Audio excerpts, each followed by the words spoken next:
तो क्या हाल है यूपी एस्पिरेंट्स, कैसी चल रही है तैयारी? वेलकम बैक हमारे चैनल पे। आज है डे 2 प्रिपरेशन का। और जैसा कि आपको मैंने डे 1 में मेंशन किया था कि आप तमिलनाडु और टेक्स्ट बुक का फर्स्ट चैप्टर पढ़ेंगे हिस्ट्री का, तो आपको बेसिक इंडिया के जोग्राफिकल लोकेशंस, जोग्राफिकल एस्पेक्ट्स के बारे में पता चलेगा।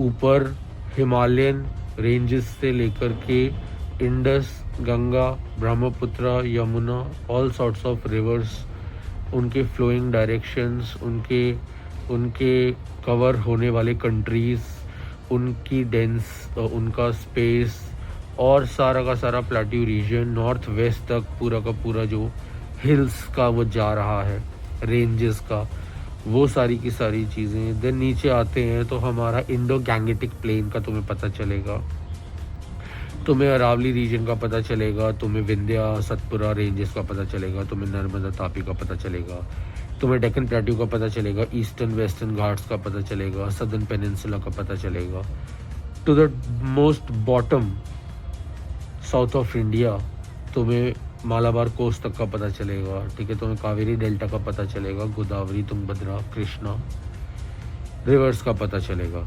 ठीक है, उनके फ्लोइंग का पता चलेगा, उनके पैसेज का पता चलेगा, बे ऑफ बंगाल का पता चलेगा, आसपास के कंट्रीज़ का पता चलेगा, वहाँ की डायनेस्टी का पता चलेगा, चोला डायनेस्टी साउथ में, नॉर्थ में हमारे मौर्याज, गुप्ताज,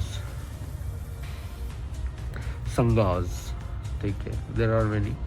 सो काफ़ी चीज़ें पता चलेंगी धीरे धीरे, एंड आपकी हिस्ट्री बहुत अच्छे से स्टार्ट हो जाएगी जियोग्राफी के इंटरलिंक के साथ, इंटरट्यूनिंग के साथ। ठीक है, और आपको ये भी पता चलेगा कि हमारा कंट्री ओवरऑल, बस मैं समराइज वे में बोल देता हूँ, बाकी पढ़ना तो आपको है। हमारा कंट्री बहुत सारी चीज़ों में अलग है। ठीक है, उसके समाज में रहने के जो कस्टम्स हैं उनमें भी डिफरेंसेस हैं, उनके रिलीजन्स में भी डिफरेंसेस हैं, उनके फेस्टिविटी में भी डिफरेंसेस हैं, उनके आर्ट कल्चर ट्रेडिशंस में भी डिफरेंसेस हैं। लेकिन उन सब के नीचे कहीं एक अंडरलाइंड वे में एक फीलिंग है, एक कल्चर है जो कि पूरे देश में कॉमन है, जिसकी वजह से आज तक हमें कोई लूट नहीं पाया, और ये देश टूटा हुआ होकर के भी ऐसे जुड़ा हुआ है कि कभी टूट ही नहीं पाया। That's the reality. तो वो अंडरलाइंग ट्रस्ट जो है, जो अंडरलाइंग हमारे जो कैरेक्टर्स हैं, वो ये है कि हम प्लूरली, यानी कि एक दूसरे के साथ एडजस्ट करने में एक्सेप्टेबल है, और जब भी कोई स्केल बड़ा होता है तो हम एक दूसरे के साथ यूनाइट होने के लिए भी रेडी हैं हर मोड़ पे। ये अंदर की बात है, ये कोई बोलता नहीं है। लेकिन जितने भी इस देश में घर हैं, जिस दिन जरूरत पड़ेगी ना, उस दिन सारा सिस्टम तैयार है ऑलरेडी, करने की जरूरत नहीं है तैयार। और कश्मीर से कन्याकुमारी तक इस 150 करोड़ लोगों में से वो जेन्युइन जो पब्लिक है ना, जो जेन्युइन है, जो सिर्फ तभी उठेगी जब सच में जरूरत होगी, ऐसी ना नहीं भी नहीं ना तो 80 से 100 करोड़ है। बस वो दिखती है कि वो अपने अपने कामों में लगी हुई है, बटी हुई है। तुम मैं हम सब वही है जिस दिन जरूरत पड़ेगी। सो इतना डीप रूटेड हमारे देश का एक मल्टी कल्चर, एक मल्टी रिलीजन, एक मल्टी ट्रेडिशन, एक मल्टी लैंग्वेज, और एक जिसे कहते हैं ना हर तरीके से अलग होकर के भी एक वाला हमारा एक चरित्र है हमारे देश का, बहुत पहले से चलता आ रहा है।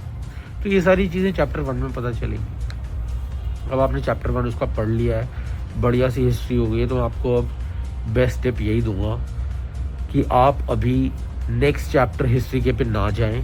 आपने जो पढ़ा वो बेस्ट है, अब आप नेक्स्ट ज्योग्राफी उठाएं। तो आप ज्योग्राफी का आप अपना थीम, अपना पहला टॉपिक, अपनी पहली स्टार्ट करें।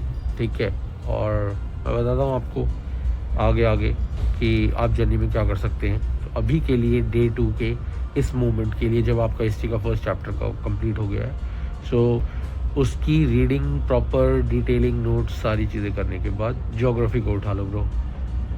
बहुत सही ऑप्शन है। चलेगा, मिलते हैं हमारे आगे के प्रोसेस में प्रोग्रेस के साथ और डिटेल्स शेयर करते हैं, आपके लिए भी कुछ यूपीएससी में हेल्प हो सके। तो या तब तक के लिए stay tune and prepare well, keep preparing, geography उठा दो। मिलते हैं गाइस, बाय।